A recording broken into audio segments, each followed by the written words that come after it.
Good morning, everyone, and welcome to the PivotBoss pre-market video for Thursday, August 29th, 2024. I am Frank Ochoa, aka PivotBoss. Happy Thursday, everyone.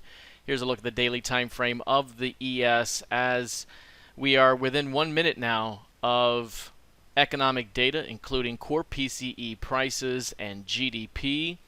Initial jobless claims as well coming out here very shortly, but we've already seen quite the bounce back from yesterday afternoon. A bit of a thrust reversal back into the previous range, above the previous session's midpoint, and we have a very narrow 10-day range that is developed here. You can see the 10-day reading down here.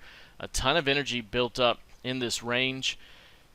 On a normal 10-day basis here, you may see a range of about 337 points given recent volatility, but whenever you compress to this magnitude, there's a tendency to see an expansion, and expansion could take you closer to 420 points here.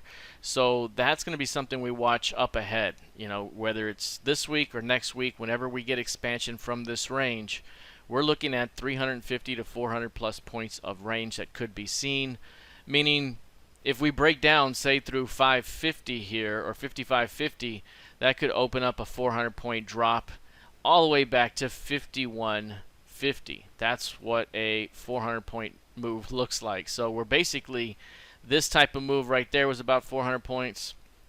We could be looking at something similar upon expansion from this range. If it's to the upside through, call it 5,700, then we're looking at a move that takes us north of 6,000 for the first time.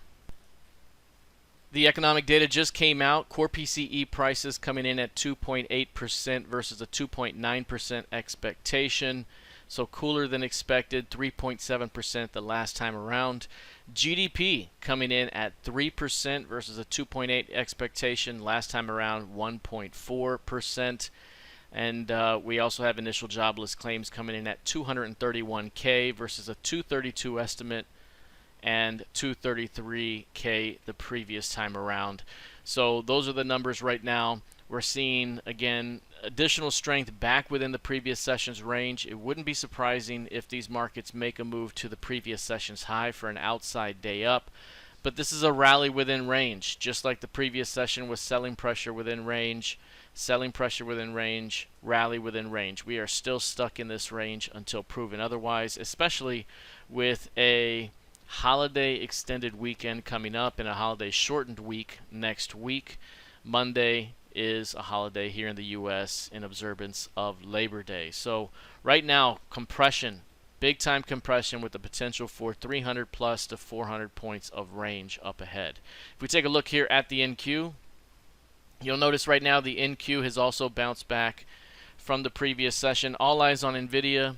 NVIDIA with a quick drop after hours and then retraced it back up within the range. So not going to be a huge move at the RTH Open, at least not as of right now. And you're seeing a little bit of a bounce back here in NVIDIA. Thrust reversal back up above the previous session's midpoint. That's going to be the key battle line for the day, to stay above that level, and you're working your way to go test the previous session's high. A failure at this level and you start to rotate a bit back toward the 19,250 zone. Right now, this one has a little bit of a flagging pattern here. If we can break through 750 in the days ahead, that could open up some strength that could take us toward the 20,900 level. So keeping an eye on that. If we take a look here at crude oil, crude right here pulling back in the previous session. 2 days in a row of selling pressure right now inside day, and a narrow range that is developed at the lows from yesterday's trade and into today. Inside day right now developing here. 74 big time support in the short-term chart. 74 showing some support, but we are seeing range-bound price action between 74 and 75 half. That could be a lot of today's range here. 74 to 75 half could be range-bound. Above 75 half, and you start to open up a little bit of upside up ahead. Looking at gold futures. Gold right now up about 1/4%, still trending up. Hasn't really pushed to new highs here lately. We're seeing some resistance just above the 2560 level. Mentioned before that any major pullback here could be seen as, even if it's just a one-day pullback, could be seen as a buying opportunity. We are seeing some weakness right now on the economic data. That's where the tail event is happening right now, as prices have dropped away from the 25.54 level and are currently at the 25.44 zone. Again, even if we were to pull back a bit deeper, call it 2500 or even 2480, that could be an opportunity for bulls to pick it up and take this thing back higher toward new highs into 2600 up ahead. If we take a look at the YM, now the YM has showed quite a bit of strength against tech especially, and even against the ES. The previous session here we saw a pretty decent strong low finally develop in the last couple of hours of the day. Yesterday's range gave us a key range, intraday key range. So from that high down to this low and then bouncing it back to the middle, that is an intraday key range that you'll want to keep an eye on.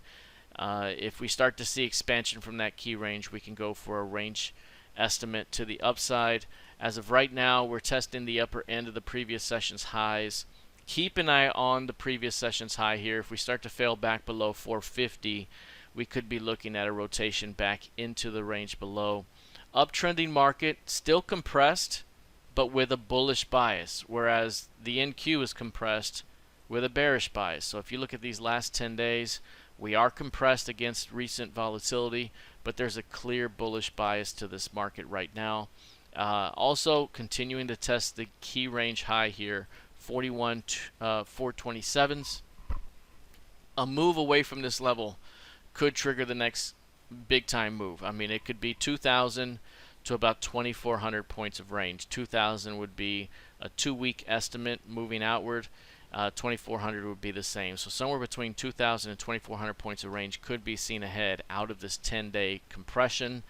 And again, expecting price to maybe remain mostly within range here heading into the weekend, especially the holiday extended weekend, but keep an eye on the 427 level. Failure back below that, and we're starting to work our way back down into the previous session's range a bit.